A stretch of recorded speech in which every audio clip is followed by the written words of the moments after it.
Welcome to I'm Your Target Demographic. Today we're discussing a type of video that are called deepfakes. Essentially, this is using technology to copy someone's face and place it over someone else's face. Now let's talk about how this might be possible. I thought I was your little munchkin, but I was wrong. The actual technology behind this is leagues beyond my expertise, but let me try to distill it down to layman's terms. There are computer programs that can learn how a human face looks and works. For example, they can import hours and hours of a person making every conceivable expression. So this computer learns what it looks like when an eyebrow is raised or when they smile. It creates a catalog of these expressions.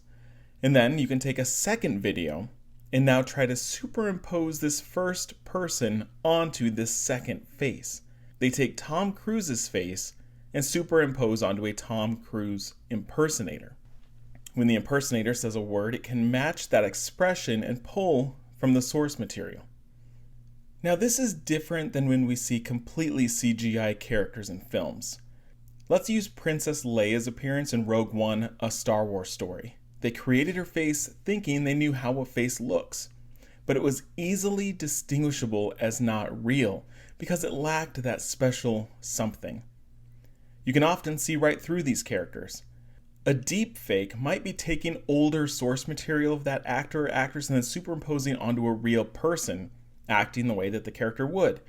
This potentially opens up doors for films to feature actors and actresses that are no longer with us, though that raises some ethical questions.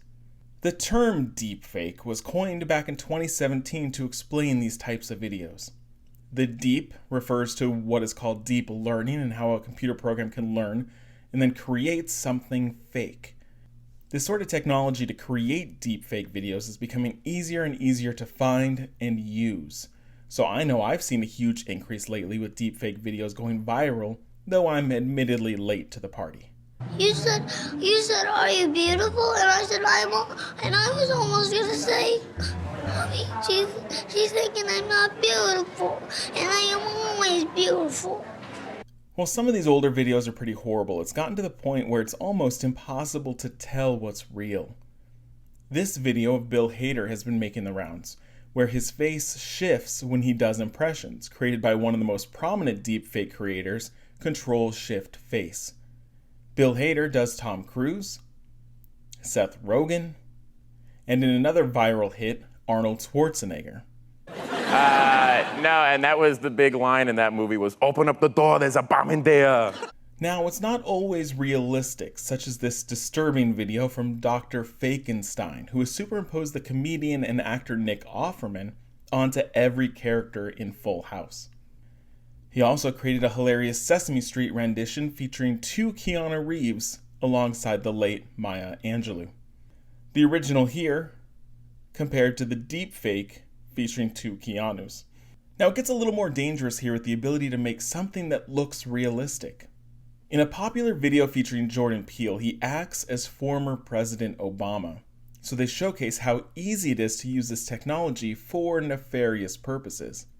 Now I know that I've had many instances where friends and family believe something that they see posted on social media, even though it's clearly from an unreliable source.